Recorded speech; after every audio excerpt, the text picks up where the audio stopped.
ഇന്ന് തന്നെ ഡൗൺലോഡ് ചെയ്യൂ. കാണൂ നിങ്ങളുടെ ഫേവറേറ്റ് ഷോസ്. വരേണ്ട സമയമാകുമ്പോൾ ഞാൻ അകത്തേക്ക് വന്നോളാം. സൂക്ഷിക്കണേടാ.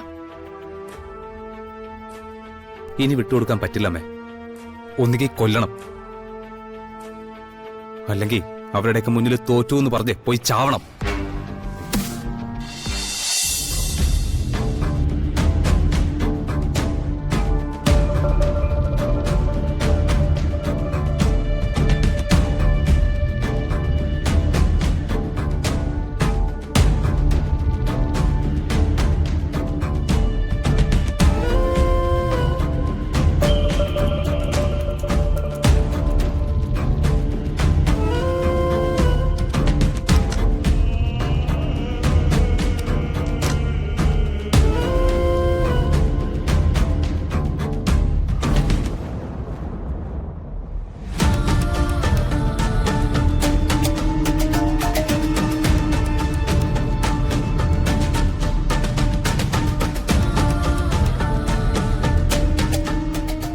എന്താ അമ്മേ,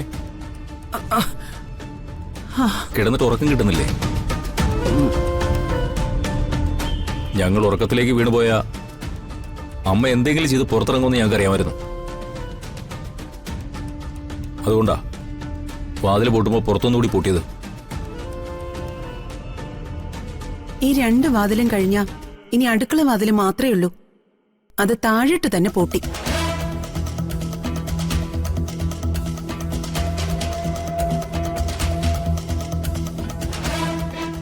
അമ്മ എങ്ങോട്ടായി പോകാൻ ശ്രമിക്കുന്നേ?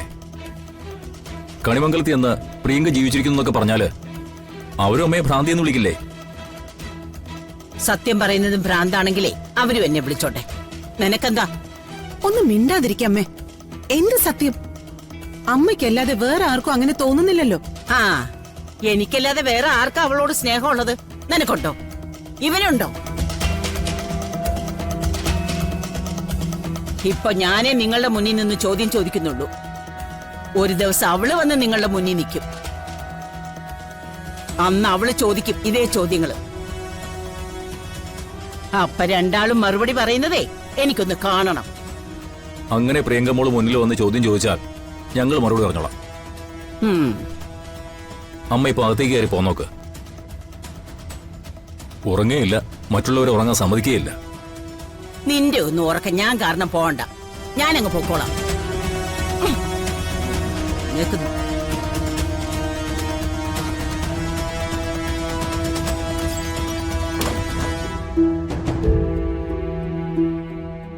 ഇതെന്ത് ചെയ്യും ദേവേട്ട? രാവും ഇല്ല പകലും ഇല്ല. എന്നും ഇങ്ങനെ പേടിച്ച് ജീവിക്കാനാണോ? അടുത്ത തവണ ഡോക്ടറെ അടുത്ത് പോകുമ്പോ കാര്യങ്ങൾ വിശദമായിട്ട് പറയാം. അതുവരെ എന്താന്ന് വെച്ചാൽ സഹിക്കാം, അത്ര തന്നെ. സഹിക്കുന്നതില് ബുദ്ധിമുട്ടൊന്നുമില്ല. അമ്മ ചീത്ത പറഞ്ഞാലും എന്തെങ്കിലും എടുത്ത് എറിഞ്ഞാലും ഞാനത് മനസ്സിൽ കൊണ്ട് നടക്കുന്നുമില്ല. പക്ഷെ അമ്മ പോയി എന്തെങ്കിലും അപകടത്തിൽപ്പെട്ടാലോ? ഈശ്വരൻ കാക്കട്ടെ. നമ്മുടെ കണ്ണെത്താത്തടുത്ത് ഈശ്വരന്റെ കണ്ണെത്തുമല്ലോ.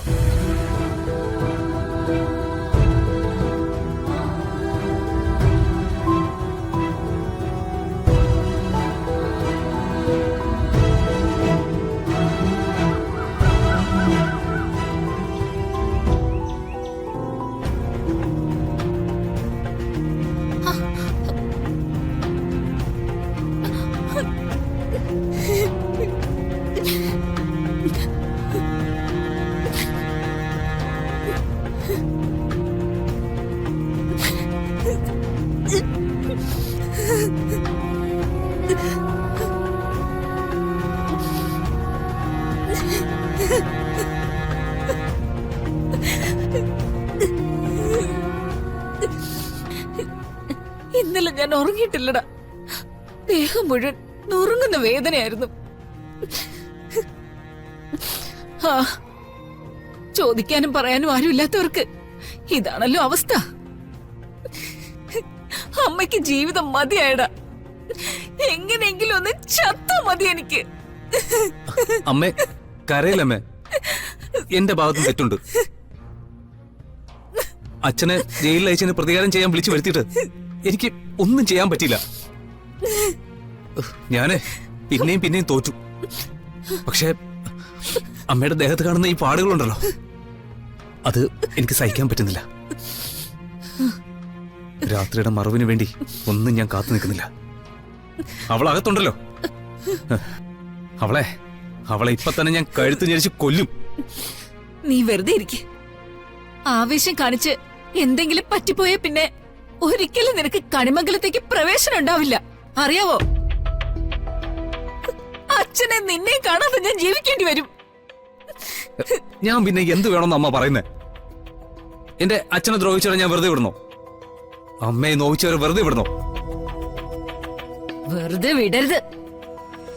രാത്രിയാവുന്നത് വരെ കാക്ക്. അത് കഴിഞ്ഞ് നീ ഉള്ളിലേക്ക് വാ.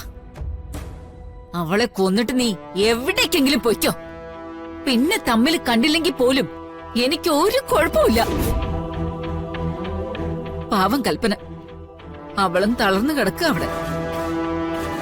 എല്ലാ കാര്യത്തിനും കൂടെ നിന്നതിന് അവര് കൊടുത്ത ശിക്ഷയാ. ഏട്ടനെവിടെ? ആ, സൂര്യ എസ്റ്റേറ്റില. ഒരു കണക്കിന് അവനുണ്ടാവാതിരുന്നത് നന്നായി. ഉണ്ടായാലും അവൻ വരുണിന്റെ രാധികയുടെ കൂടെയല്ലേ നിൽക്കുക.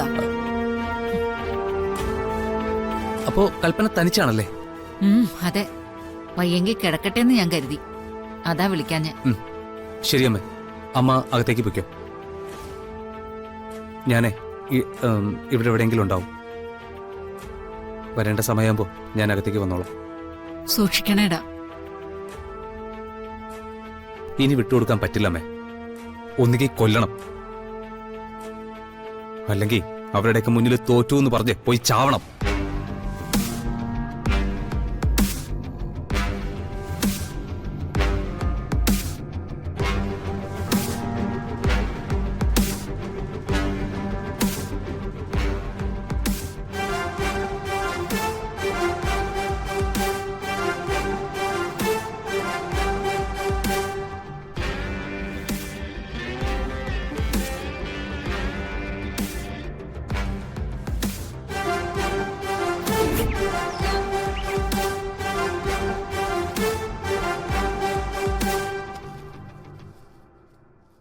യശോദേ,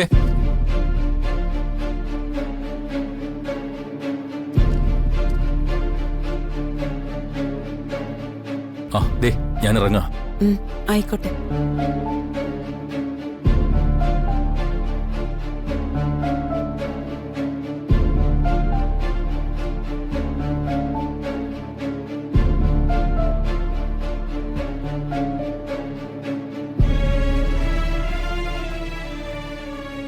അമ്മ എണീറ്റില്ലല്ലോ ഇതുവരെ. ഏത് നേരത്താ കിടന്നേന്ന് ആർക്കറിയാം. രാവിലെ ഞാൻ ചെന്ന് നോക്കുമ്പോ നല്ല ഉറക്കം.